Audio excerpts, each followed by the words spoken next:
Is your relationship on the right track? Is it where you hoped it would be when you first started dating? Is the division of labour in your household fair? Is your spending under control? Are you able to discuss your needs with each other and feel heard when you do? Are you treating each other with love and respect on a daily basis, or have you slipped into resentment and apathy? Do you each commit to making meaningful changes where necessary? If you answered no to any of these questions, then you might find a relationship contract could help you make a fresh start as a couple. In this video, I'm going to explain what a relationship contract is, how to write one, how it will benefit your relationship, and how to check in with each other to make sure you're on the same page and on the right track. Hi, I'm Laura and I'm a counsellor in the UK. If you're new to the channel, welcome. It's wonderful to have you. A relationship contract is a written agreement between two people in a romantic relationship in which you both have an opportunity to define boundaries, hopes, expectations, and a shared vision for the future of the relationship. It's obviously not legally binding and it can be as formal or informal as you'd like it to be. The process of sitting down together and writing the contract can be as valuable, invigorating, and bonding as the finished product, which, let's face it, might end up in a drawer before long, but more on how to ensure that doesn't happen later. The writing process will involve a high level of openness, honesty, clear communication, active listening, and negotiation. Indeed, agreeing to develop these very skills might be part of your finished contract if those are areas you struggle with. All good stuff. It might be a good idea before you start to discuss exactly what you're hoping to achieve with the process. What is your relationship ethos? What core values are you both hoping to uphold? How do you want your relationship to look and feel generally? It really doesn't matter what you put into your contract. The specifics are up to the two of you to decide.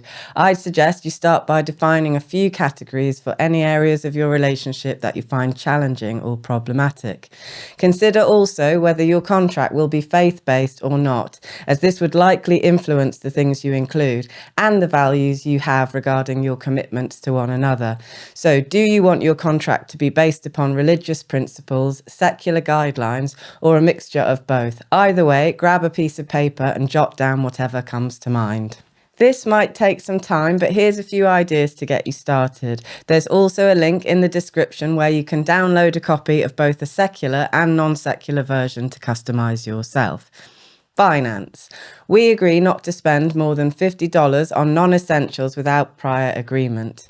We agree to deposit 10% of our monthly earnings into a joint savings account. Sex, intimacy, and affection.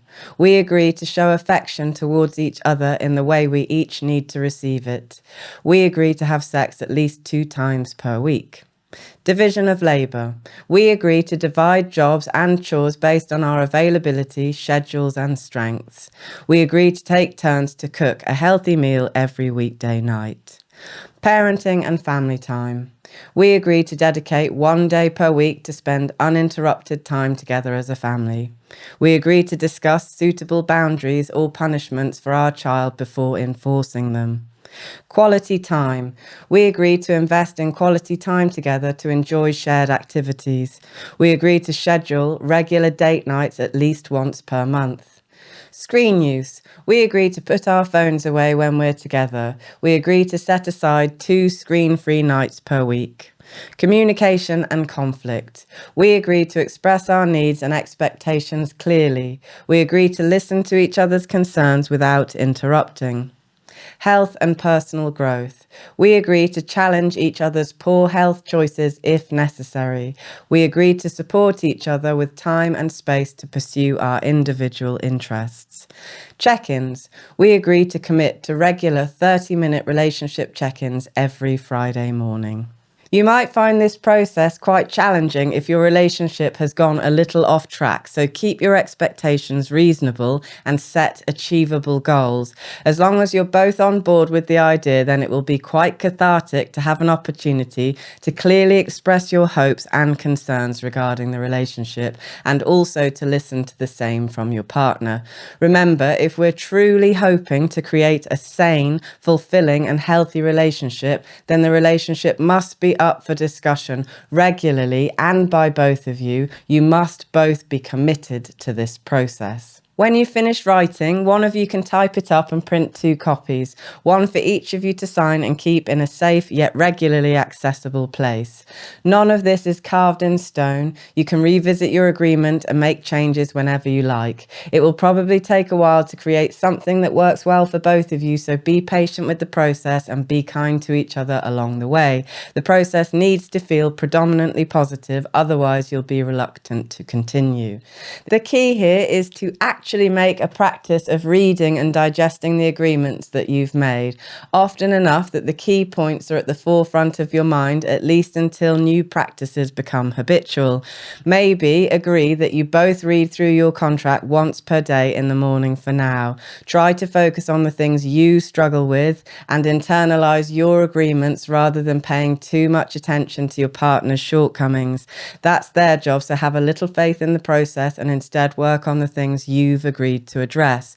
Remember, none of us are perfect and change takes time. So if one of you drops the ball on something occasionally, that's okay. It's not about finger pointing, point scoring, or one-upmanship. It's about willingness, honesty, and open communication. So as long as you both feel things are moving in the right direction, then that's an achievement worth celebrating. The final part of the process is to make sure you commit to regular check-ins so that you can both discuss how you feel it's going and so that you can make any changes to the agreement that you need to. The frequency and format of these check-ins is obviously totally up to you, but here's how my husband and I make it work. Once a week, every Friday morning, my husband and I sit down and discuss how we feel we're doing with the issues on our agreement. Again, it's not about pointing out failures or blaming each other. It's just a way to ensure things stay on the right track and don't get forgotten or brushed aside. It's also a great opportunity for us to say thank you to each other, so don't forget to show some gratitude when things are going well. We've found that after a while, certain things have indeed become the new normal for us both, so we strike those things off the contract. There's no point reading and rereading something that's no longer an issue in your relationship. The more concise the contract is, the more likely it is to be adhered to. If anything new's come up, then we simply add it to our contract and reprint it. If there's anything that either of us particularly struggle with individually, we each make a short bullet point list and stick it somewhere prominent so we have a daily reminder. On the mirror where I do my makeup works well for me. At the moment, my husband and I are each working on regulating our emotions more effectively when we notice we feel unsafe. These feelings of insecurity stem from childhood for us both. So in doing this work, we're addressing childhood wounds and bringing about healing for us both. These are totally achievable areas to work on that will enhance our relationship over time and have us both acting in ways that makes the other feel more loved and more secure. A couple with a contract are a couple with focus, who have a sense of what they're doing and where they're going. Contracts and check-ins ensure we are attending properly and successfully to the relationship and to each other, and therefore increase our chances of long-term success. They can play a valuable role in keeping our relationship somewhere near the top of our priority list, which is where they need to be if we're to stand a chance of becoming fulfilled in our bonds to one another. This kind of focus and commitment to the proper care of the relationship is at the heart of fulfillment and ensures we don't wander off track and lose sight of the health of our co-created union. Give it a go. Write a contract together this week and see how it brings your relationship back into focus and breathes life into your day-to-day lives as a couple. Please do let me know in the comments how you get on, as I'd love to hear all about it. If you enjoyed this video, and I hope that you did, then you might also enjoy this one where I talk about how to get your relationship needs met. Thanks for watching. I'll see you next week. In the meantime, to yourself and to others, tell the truth.